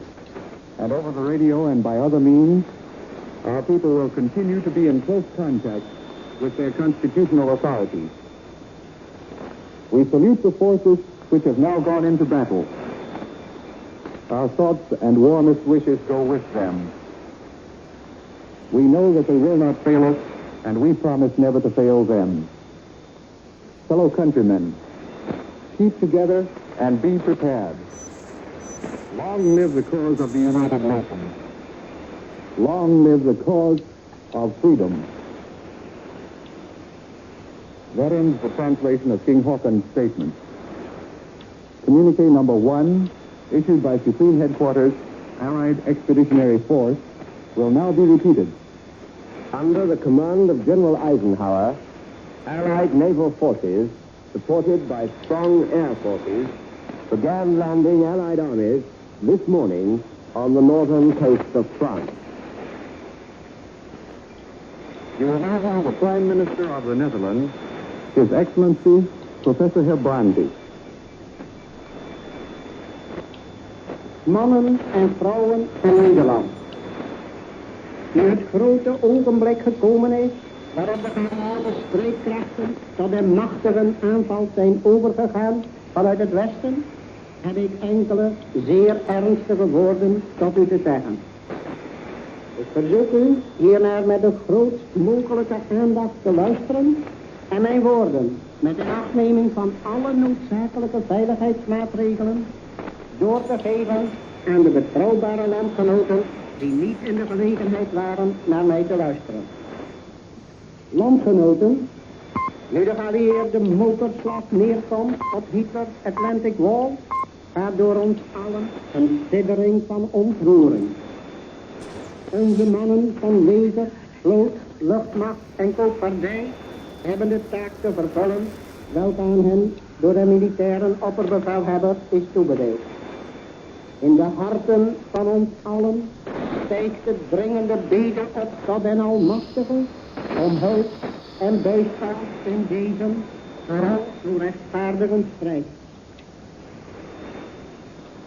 In nauw overleg met de geallieerde opperbevelhebber geef ik u daarom de volgende order, waaraan ik verwacht dat iedere Nederlander die van goede wille is zich zal houden. Mijn orders richten zich niet tot die speciale verzetsgroepen die hun eigen orders hebben ontvangen en daaraan gevolg zullen geven. Ik richt mijn instructies tot hen die niet lid zijn van die speciale verzetsgroepen. 1. Hij zou geen daden van gewelddadig openlijk verzet plegen. Het zou den wreden vijand slechts de gelegenheid bieden represailles te nemen, veel en veel bloediger dan ooit tevoren. 2. Zij die redeneren dat ze gaarne hun leven veil hebben en zich dus niet willen laten weerhouden van iedere vorm van directe hulpverlening, zij op het hart gebonden dat de represailles zich zouden uitstrekken over vele onschuldigen. Wij kennen den Duitser. En ik herhaal dus met klem, geen gewelddadig openlijk verzet. 3. Wat daarentegen wel geschieden moet is, overal waar onzichtbaar en onherkenbaar haat verzet mogelijk is, moet het onverbiddelijk worden geboden. 4. Daarnaast dient hij alles na te laten wat een vijand van enig direct of indirect voordeel zou kunnen zijn. 5. De vijand zal geen enkel middel verzuimen om u te provoceren of te misleiden. Wees overal waar hij staat of staat vertegenwoordigd. Luister alleen naar de aanwijzingen die wij van hieruit geven. 6. Zodra van u een krachtiger actie wordt verwacht, zal dit op een onmiskenbare wijze van hieruit worden duidelijk gemaakt. Nederlanders, bid met ons om de zegen. Leve het vaderland.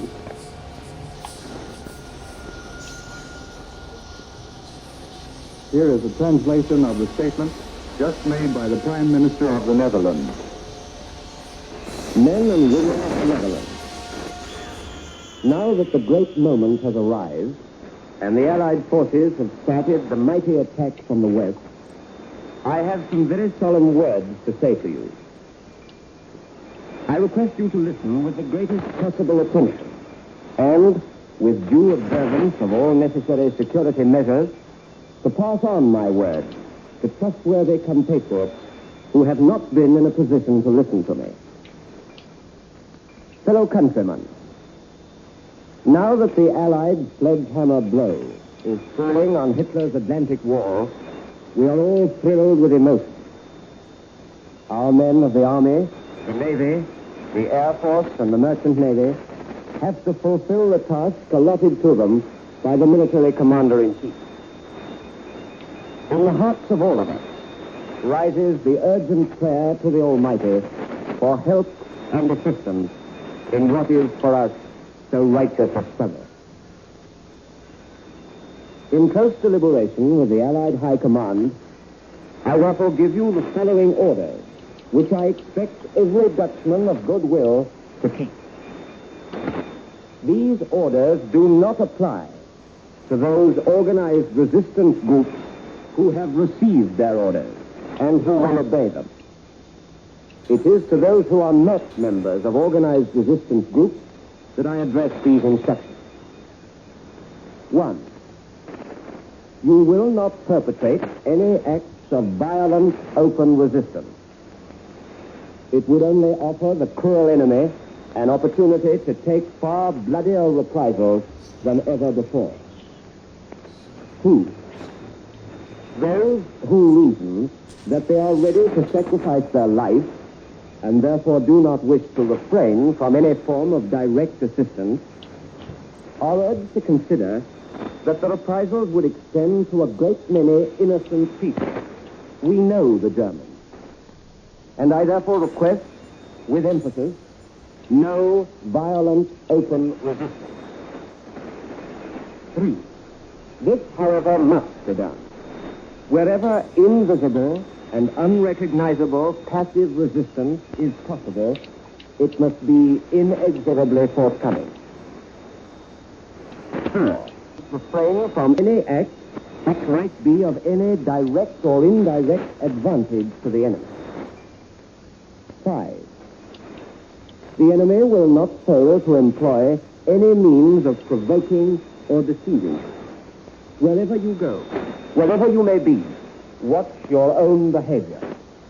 Listen, all of you, to the instructions which we give you from here. 6. As soon as more forceful action is required of you, this will be made clear from here in unmistakable fashion. Dutchmen, pray with us to victory. Long live the fatherland. That ends the translation of the statement made by the Prime Minister of the Netherlands. You will next hear the Prime Minister of Belgium, His Excellency Monsieur Hubert Pierlot. Mes chers compatriotes, l'heure attendue par vous est proche. Les opérations préliminaires pour la libération de l'Europe ont commencé. Cet assaut initial est l'annonce certaine de votre délivrance. Vous allez vivre des jours difficiles, dans une attente anxieuse. C'est le moment de montrer une fois de plus les qualités de discipline et de maîtrise de vous-même dont vous avez donné tant d'exemples depuis 4 ans. La première règle à suivre sera de modérer votre impatience. La seconde, de ne pas vous laisser tromper par les excitations perfides de l'ennemi et de ne pas vous laisser engager dans des actions prématurées qui ne pourraient avoir pour résultat que de terribles représailles. Les Alliés vous sont reconnaissants de la magnifique résistance que vous avez montrée sous l'oppression allemande, et le gouvernement est convaincu que vous ferez tout ce qui est possible pour contribuer à détraquer la machine de guerre de l'ennemi. Le succès final de l'effort militaire aujourd'hui commencé dépend en grande partie de la force que vous conserverez pour le moment décisif. Vous souhaiteriez que nous vous demandions tout de suite tout l'effort dont vous êtes capable. Mais une résistance organisée, déjà en possession de ses consignes, et le sabotage clandestin sont maintenant plus utiles. À tous les patriotes, je dis, obéissez avec une discipline complète à tous les ordres qui vous seront donnés par le commandement suprême allié et par votre gouvernement. Mais soyez attentifs à discerner les fausses consignes qui pourraient être lancées par l'ennemi. Ne croyez pas les rumeurs non contrôlées. La seule façon de vérifier l'authenticité des nouvelles est de vous assurer qu'elles sont transmises par les stations de télégraphie sans fil des Alliés. Par-dessus tout, méfiez-vous des agents provocateurs. Le moment du suprême combat n'est pas encore venu. Lorsqu'il aura sonné, vous en serez avertis par le commandement allié et par votre gouvernement. L'on vous dira alors clairement ce que l'on attend de vous. Utilisez cette période intermédiaire pour perfectionner vos organisations afin qu'au moment voulu, leur action soit pleinement efficace. Dans les souffrances accrues qui marqueront peut-être la dernière phase de la guerre, tous les Belges devront plus que jamais montrer un mutuel dévouement et toutes les ressources encore disponibles des plus éprouvées. Les mots d'ordre que nous vous envoyons sont courage, discipline, solidarité, confiance. Here is a translation of the statement just made by the Prime Minister of Belgium. My beloved countrymen, the hour so long awaited by you is near. Preliminary operations for the liberation of Europe have begun. This first assault is the certain signal for your deliverance. You are going to undergo difficult days in a period of anxious waiting. This is the time to show once again those qualities of discipline and self-control which for 4 years you have so often displayed. The first rule for you to follow is to moderate your impatience. The second is not to let yourselves be fooled by any of the enemy's treacherous provocations, and not to let yourselves be embroiled in any premature action which could result in terrible reprisals. Yes, that you have shown and determination. And the government is convinced that you will do everything possible to contribute to the overthrow of the German war machine. The final success of the military undertaking which began today depends largely on the strength that you can serve for the decisive moment. You naturally want us to demand of you immediately all the effort of which you are capable. But the organized resistance, which already has its orders, and clandestine sabotage are at this moment of more use. To all patriots, I say, obey with complete discipline all the orders given you by the Supreme Allied Command and by your government. But be on the alert for false orders, which might be issued by the enemy. Do not believe uncontrolled rumors. The only way to check the genuineness of any news is to make sure it is different from Allied radio stations. Above all, act such as un provocateur. The moment of supreme combat has not yet come. When it does, you will be warned of it by the Allied Command and by your government. You will then be clearly told what is expected of you. Use the period that intervenes to perfect your organization, so that at the desired moment, their action may be fully effective. In the increased suffering, which perhaps will mark the last phase of the war, all Belgians must, more than ever before, show their devotion to each other and use all resources still available to relieve the suffering of those most sorely tried. The watchwords we send you are courage, discipline, unity, and confidence. That ends the translation of the Belgian Prime Minister's statement. Communique number 1, issued from Supreme Headquarters, Allied Expeditionary Force, will now be repeated. Under the command of General Eisenhower, Allied naval forces, supported by strong air forces, began landing Allied armies this morning on the northern coast of France. This concludes the broadcast from Supreme Headquarters, Allied Expeditionary Force.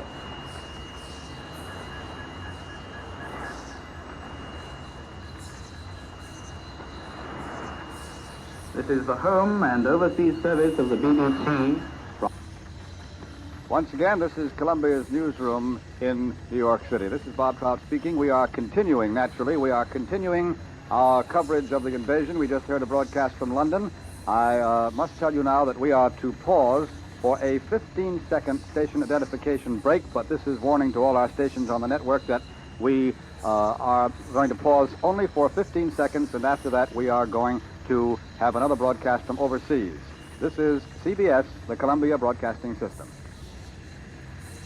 Once again, this is Columbia's news headquarters in New York City, and we are continuing our coverage of the invasion, which, as you know, has now officially begun. That long broadcast we had, well, it came directly from England, not from London. It came from somewhere in England, the headquarters, the supreme headquarters of the Allied Expeditionary Forces, which are familiarly known as SHAFE. Now, we just paused for station identification, and in a few moments, we are to bring you another broadcast from Britain. The broadcasts are coming in so quickly, the details are moving so swiftly that we don't get time to stop and sum up the situation and tell you just where we are, but I'm sure if you were with us for any length of time, you can see just where we are. The invasion is official. The first communique has been issued from headquarters in England. We have heard from England General Eisenhower's message to the people of Europe, and then King Haakon of Norway spoke, followed by a translation in English. Then we heard the Prime Minister of the Netherlands. That was translated, and then the Prime Minister of Belgium, and his speech was translated also. And then we heard, once again, the communique number 1 read over again. We started this particular broadcast. Columbia's been broadcasting all evening off and on these special news programs. We started this particular broadcast about an hour and 16 minutes ago at 3 o'clock in the morning, Eastern War Time here in New York. And as we were talking, reading the bulletins that were coming in on the news machines, at exactly 3:32 Eastern War Time, the word came to go to England. We switched to England, and we heard Colonel Dupuy at Supreme Headquarters of the Allied Expeditionary Forces reading communique number 1 saying that the landings have begun. Then we came back to New York, and we switched to London again very quickly, heard Columbia's correspondent in London, Edward R. Murrow, reading an order of the day, and then we came back to New York, and then we switched once again to London for this last rather lengthy broadcast from Allied Headquarters, General Eisenhower's message to the people of Europe, King Haakon speech, the Prime Minister of the Netherlands speech, the Prime Minister of Belgium's speech. Now, in a few moments, we will go again to London. We don't know exactly just what it's going to be at this particular moment, but we're going to go to England to bring you another one of the broadcasts in the story which is moving very swiftly now. We are going to hear from Wright Bryan, who is representing the combined American network in London. This is Wright Bryan speaking from London.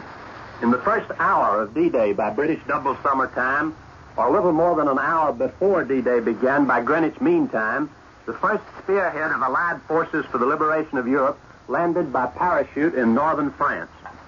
In the navigator's dome and the flight deck of a C-47, I rode across the English Channel with the first group of planes from Troop Carrier Command to take our fighting men into Europe.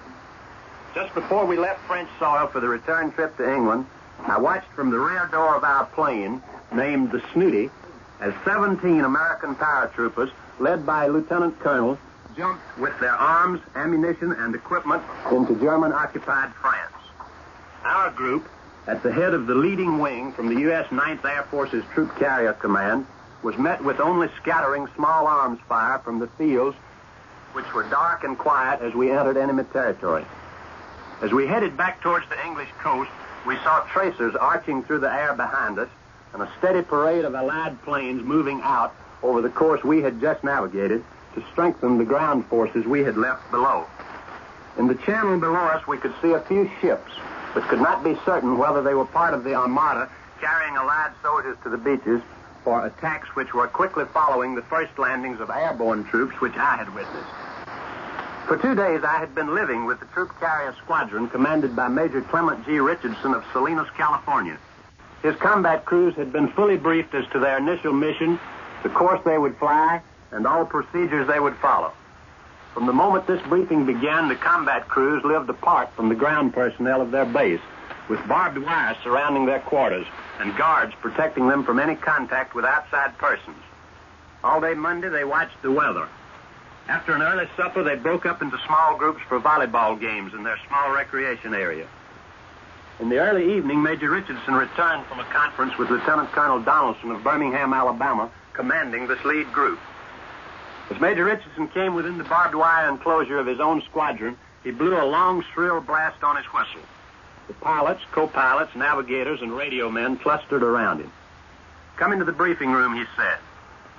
There he stood in front of a large-scale map on which the course was plotted. As quickly as his men were all in the room, Major Richardson said, "Do you know your stuff?" There was no word of dissent spoken. Said Major Richardson, "Get your stuff and report to the operations room immediately. I'm going down to the colonel to get the weather report.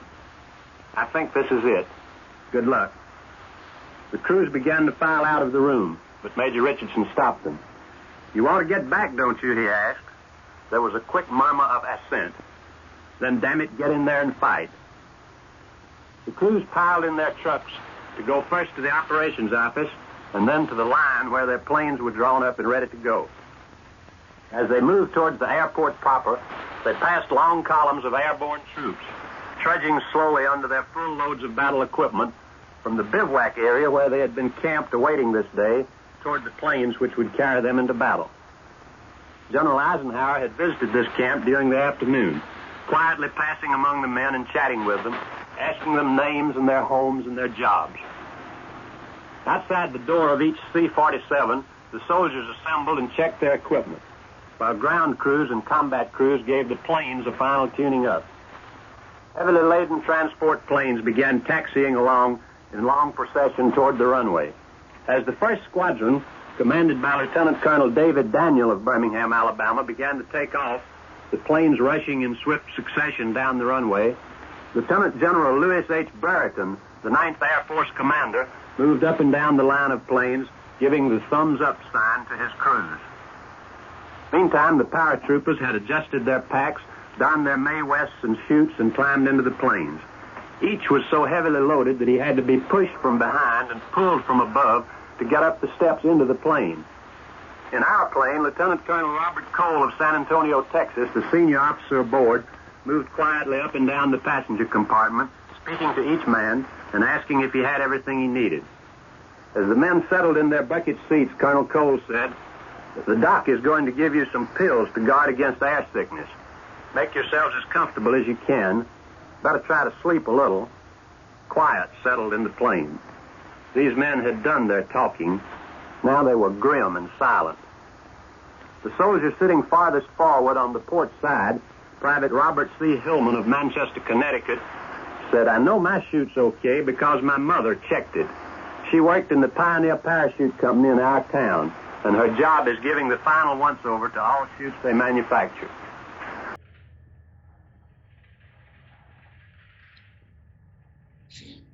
Alright, I'm going to end the stream here, and in the next stream I will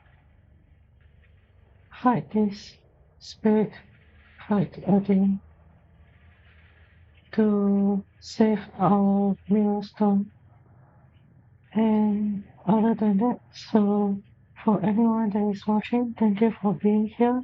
I hope you have a nice rest of the day, and I'll see you next stream. Bye for now.